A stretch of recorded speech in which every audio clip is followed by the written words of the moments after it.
Today in this video we are going to see about Indian Contract Act 1872, in which we are going to deal about the consideration coming under section 2D of Indian Contract Act. So we should know what is meant by consideration. Consideration means one for another, that is quid pro quo. That is, if one thing is given for equally, for that something is received, that is called consideration. For example, A is giving his car to B under an agreement, and B is giving money to A. So as far as A is concerned, he receives money, that is consideration.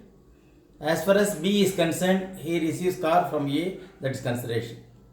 So the consideration is otherwise can be simply termed as, according to Blackstone, a recompense given by the party contracting to other. Recompense means compensation given to another party for one other. That is according to Blackstone. And another simple explanation is something which is some value in the eye of law. Something which has some value in the eye of law. That is called consideration. It is always called consideration is the promise.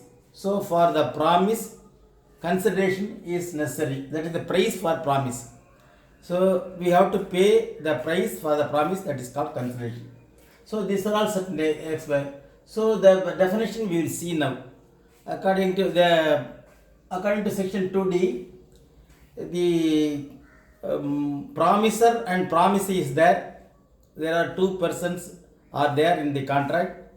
So on either side, on promiser or promise side, there should be promise to do an act or abstinence from the act is known as, on either side, from the promiser and promise side, a promise to do an act or abstinence to do an act is known as the consideration. That means, so when the act should be done, there should be consideration.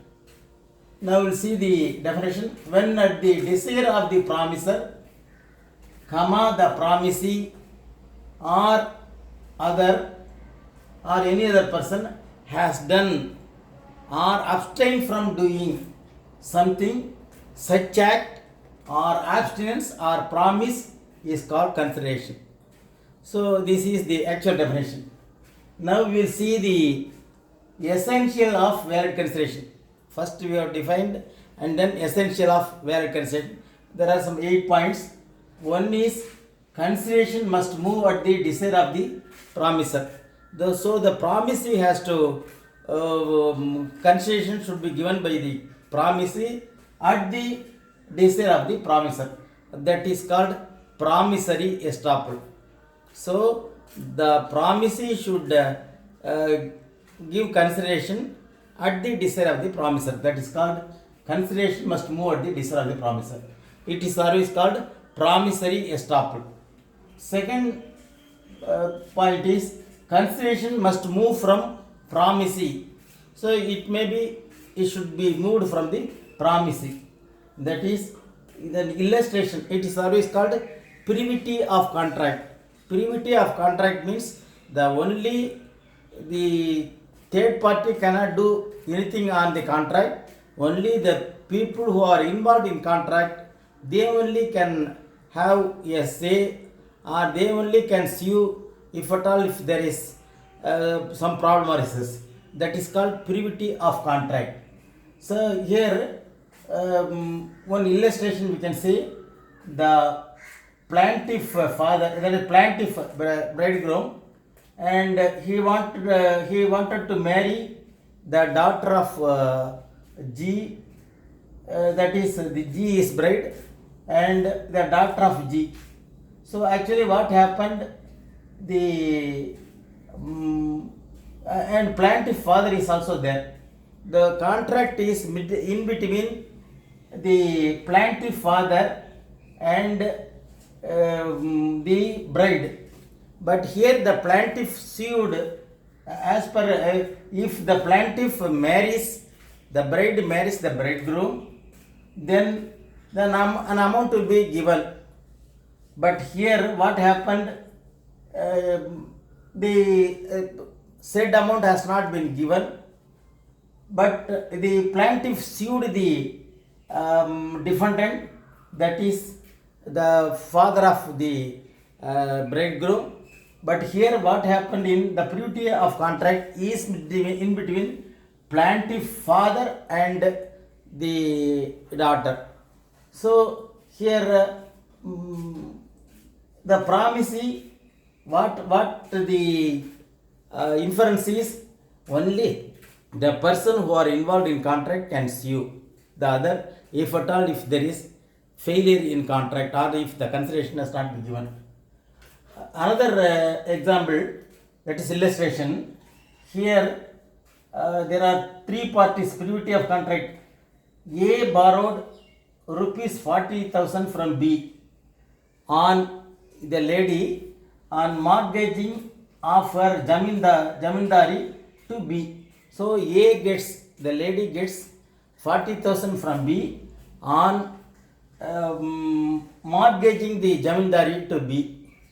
What happened? And subsequently the A for rupees 40,000. Subsequently A sold the property to C, that is for 44,000, and she asked the C to retain 40 towards mortgage amount. The thing is, the B sued C for recovering the mortgage amount. Here he cannot sue the B cannot sue the C, since the privity of contract is not in between B and C. The privity of contract in between A and B only. So this is called privity of contract. Then now we can move on to executed and executory consideration. Executed consideration means once the consideration is over or the contract is over, by paying the consideration, then it is called executed contract. Executory consideration means when the consideration is on the move and when the contract is not completed, when the consideration is not moved, and then it is known as executory consideration. And the fourth one is the consideration may be past, present and future. Past is otherwise called executed consideration, already executed contract. Present or future, then when the consideration is moving from the, say for example, A wants to give his car to B. Only when the car is handed over to B, then only it is known as consideration for B. So it may be the executory contract, maybe consideration may be present or future. That is called consideration may be past, present or future. Then the next is consideration need not be adequate. Suppose whether the consideration is adequate or not, it may not be. Sometimes a person A wants to give his car to B, it may be worth of even 1 lakh. It may be even given to 50,000 or something. So it depends upon the consent by the both parties, and then the consent should whether free consent is given or not, that has to be seen. So the consideration need not be adequate. That means the equivalent of what one is giving to other, to the value, same value, the other should give it to the other, may not work out in some of the contracts. That is called it need not be adequate. But the important thing is the free consent should be there. There may be inadequacy of consideration, but free consent should be there. And that free consent should be seen, if at all, if the dispute arises, that should be decided by the court. And consideration is performance of what one is legally bound to perform. So consideration, when the person has to legally bound to perform, then that is not consideration. So when something should be done for the performance of contract, then only it is considered as consideration. Legally bound to perform is not consideration. Then the consideration must be and not illusory. Sometimes the illusory consideration is not considered. For example, when a father, a son is executing a deed to the father for a loan sum of say some 1 lakh. But here the thing is, the son is blaming his father that he is not treated properly on par with other sons. And the father agrees to that is waive the loan amount given to the son, provided if he did not say anything about the ill treatment of the son. That is called illusory consideration. So the illusory consideration is in illusion. That is, it is not based on the records. That is called illusory consideration. Then the next thing is, the consideration must not be unlawful, immoral, and opposed to public policy. Suppose if the consideration is given for getting some unlawful purpose, that is, I am to keep some lady, for that I am giving consideration this much, I will give you monthly this much amount. If at all, if there is a contract, that consideration is said to be illegal, unlawful, and opposed to public policy. So, and if at all some sedition charges will be there, suppose some terrorist activity will be there, for that, if at all, if any contract and consideration is there, that is opposed to public policy, and those things are called immoral and unlawful. So consideration given for eliciting unlawful purpose, immoral purpose, or opposed to public policy, those things are not at all consideration, and it is not a valid contract. And the important thing we have to see, we have to understand in this, the quid pro quo, that is one for another. That is one thing we are giving and another thing we are getting. That is called quid pro quo.